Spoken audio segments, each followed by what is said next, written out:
Reverendo irmão José, reverendas irmãs, meus amados irmãos, hoje celebramos então a solenidade de São Pedro e São Paulo. Festa esta que nós celebramos no dia, sempre dia 29 de junho, dia em que se celebra tradicionalmente, segundo uma tradição muito antiga, o martírio dos grandes apóstolos São Pedro e São Paulo, colunas da igreja, fundadores da igreja de Roma. Temos que lembrar um pouco a missão destes grandes apóstolos. Hoje a igreja se volta mais para a pessoa de São Pedro e amanhã, ou no dia 30, comemora a pessoa de São Paulo. Mas vamos nos deter um pouco sobre esse grande apóstolo, primeiro Papa, vigário de Cristo, que foi São Pedro. Vamos lembrar que São Pedro era natural de Betsaida, uma cidade que estava à margem do lago de Genezaré, ou mar da Galileia.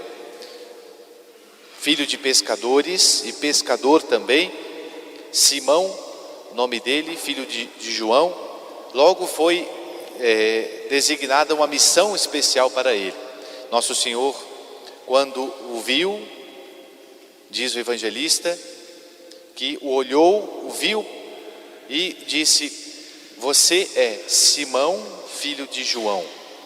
Nosso Senhor mostrou assim que Nosso Senhor conhecia a história de Simão, conhecia a história de Pedro. Não só o passado, mas também o futuro. Nosso Senhor depois vai dizer: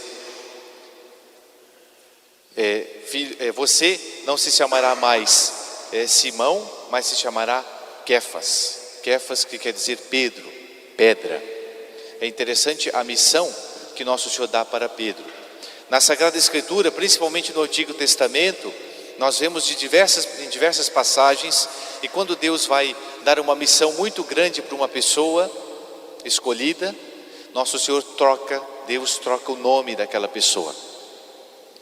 O fato de trocar o nome significa que aquela pessoa pertence a Deus de modo especial e também designa a missão que Deus confia àquela pessoa, que até então não era conhecida por aquela pessoa, essa missão. Assim também Nosso Senhor troca o nome de Pedro, troca o nome de Simão para Kéfas, para pedra, para Pedro. É interessante porque Nosso Senhor depois vai dizer também: tu és Pedro, e sobre esta pedra eu edificarei a minha igreja. Portanto, Nosso Senhor estabelece e institui a Santa Igreja sobre Pedro, sobre a rocha.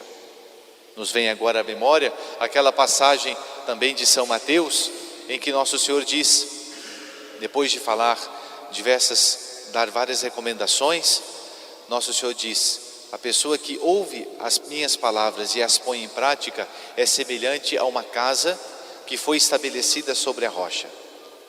Vieram as chuvas, inundaram os rios, sopraram os ventos, e aquela casa não caiu, porque ela estava baseada na rocha. Assim também, a Santa Igreja, a nossa igreja, ela é estabelecida sobre Pedro, sobre a rocha que é Pedro. Mas nós temos que lembrar que Pedro foi preparado por Nosso Senhor. Depois de chamado, aliás, no domingo passado, nós escutamos bem a passagem em que Nosso Senhor chama também a Pedro e aos apóstolos, depois daquela pesca milagrosa, não é? O evangelista São Lucas diz que deixaram todas as coisas e lhe seguiram Nosso Senhor. São Pedro, como os outros, eram, portanto, homens simples, rudes, sem estudo, homens analfabetos, que não tinham cursado nenhuma grande escola da época, mas, no entanto, foi escolhido por Deus. Nós temos que lembrar que Nosso Senhor, Ele olhou para Pedro de maneira diferente. Nós podemos fazer aqui uma longa meditação desse olhar de Cristo. Nós temos que lembrar que Nosso Senhor, Ele conhece todas as coisas, conhece a cada um de nós pelo nome, e é interessante que o evangelista faz questão de dizer que Nosso Senhor olhou para Pedro.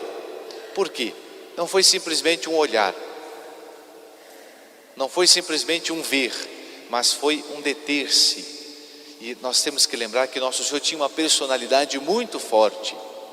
Nosso Senhor, ele, com a sua personalidade, ele atraía as pessoas. Sem falar que, claro, por ser Deus, mas só a sua parte humana, Nosso Senhor era de uma beleza incrível. Então Nosso Senhor olhou para Pedro de maneira diferente. E esse olhar de Pedro, de Nosso Senhor para Pedro, cativou a Simão Pedro. Depois nós temos que lembrar que Nosso Senhor ficou durante 3 anos preparando os apóstolos. E é claro, de modo especial preparou o chefe dos apóstolos, que foi Simão Pedro. Nós temos que lembrar também, quando Nosso Senhor, chegando ao final da sua vida, da sua missão aqui na terra, próximo da sua paixão, Nosso Senhor foi preso, Pedro o acompanhava de longe, entrou no pátio de Caifás, e ali, sendo julgado injustamente, Pedro o acompanhava de longe, perto de uma fogueira. E ali, interessante, Pedro, em vez de confessar que conhecia Nosso Senhor, que era também um dos seus discípulos, que era o chefe deles, Pedro se acovarda e nega Nosso Senhor 3 vezes. Aqui nós vemos, prezados irmãos, que Deus escolhe aquilo que é fraco para confundir os fortes. Deus não precisa de nós para realizar a sua missão, mas Deus quer servir-se de nós. E Deus exatamente escolhe aquelas pessoas que são despreparadas, vamos dizer assim, humanamente falando, para fazer uma grande obra, para que depois as pessoas digam que Deus Nosso Senhor, de fato, Ele agiu porque é Deus, porque tem poder, porque o seu poder é infinito e não depende de nós. Deus poderia ter escolhido pessoas muito mais capazes, mas Nosso Senhor escolheu pessoas simples, como Pedro, e pessoas fracas também. Pedro, que é rocha, vacila diante de uma empregada, dizendo: não conheço o Senhor. Mas é interessante que aquele mesmo olhar que antes tinha olhado para Pedro e o conquistado para que ele o seguisse lá às margens do lago de Genezaré, foi o mesmo olhar que do pátio de Caifás se volta para Pedro e implanta no coração dele a misericórdia, o arrependimento. É interessante o que Deus faz. Mesmo depois das nossas quedas, Deus não nos pune imediatamente, Deus não nos condena, Deus espera por nós, espera o nosso arrependimento. Essa vida de Pedro, essa missão de Pedro, o modo de agir de Pedro, muitas vezes se identifica conosco. Quantas vezes nós negamos, traímos, não temos coragem de confessar Nosso Senhor frente ao mundo, frente às pessoas que conhecemos, mesmo aquelas mais simples, nos acovardamos na fé. Mas é interessante que Nosso Senhor então coloca no coração de Pedro um profundo arrependimento. Diz uma tradição que Pedro, todas as madrugadas, quando o galo cantava, se recordava daquele feito, daquela ação que ele tinha feito, daquele pecado, e chorava amargamente, como tinha chorado naquela noite, a noite da traição. E é interessante então que Nosso Senhor, então, logo depois de ressuscitado, numa outra pesca também, Nosso Senhor faz com que Pedro volte atrás à sua negação. E aquele Pedro fraco que tinha titubeado na fé por 3 vezes, dizendo que não conhecia Nosso Senhor, ele confessa 3 vezes Nosso Senhor, dizendo: Senhor, Tu sabes tudo, Tu sabes que eu Te amo. E assim Nosso Senhor confirma a sua missão. Meus prezados irmãos, a missão de Pedro é uma missão ímpar, uma missão especial, de conduzir a Santa Igreja aqui na terra, de fazer as vezes de Cristo, porque nós bem sabemos que 40 dias depois da ressurreição, Nosso Senhor subiu aos céus. Mas a nossa igreja, ela não é uma igreja acéfala, não é uma igreja sem cabeça. Ela é uma igreja em que possui o vigário de Cristo na terra, que é Pedro. Só que Pedro também morreu, não é?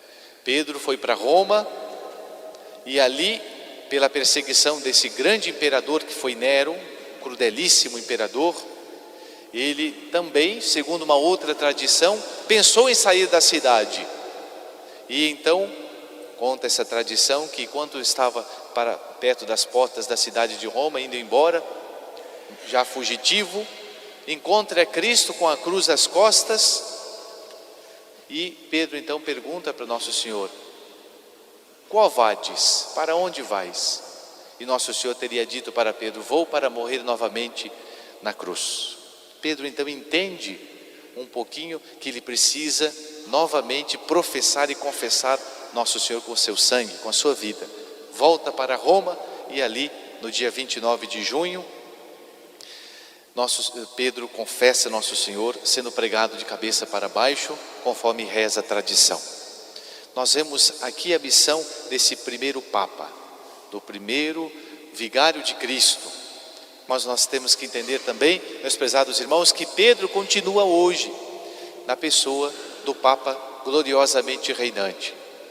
É por isso que antigamente se dizia e se ensinava até mesmo nos catecismos, que todo cristão, todo católico tem que ter 3 grandes paixões, 3 grandes amores. São as devoções brancas que nós devemos ter. Primeiro, a Eucaristia, Jesus na hóstia consagrada. Segundo, Nossa Senhora, a mulher vestida de branco. E terceiro, o bispo vestido de branco, que é o Santo Padre, o vigário de Cristo na terra. Então devemos amar muito ao Santo Padre, a Pedro hoje, que é o Papa Francisco. E amar significa para nós não só rezar por ele, mas sobretudo acatar os seus ensinamentos, procurar colocar em prática aquilo que ele nos ensina, entender por que é que o Papa ensina tal coisa e não outra.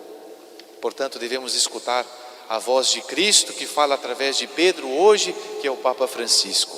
Amemos e rezemos nesse dia ao Santo Padre, que é o Pedro hoje para nós, que faz as vezes de Nosso Senhor aqui na terra. Louvado seja nosso Senhor Jesus Cristo.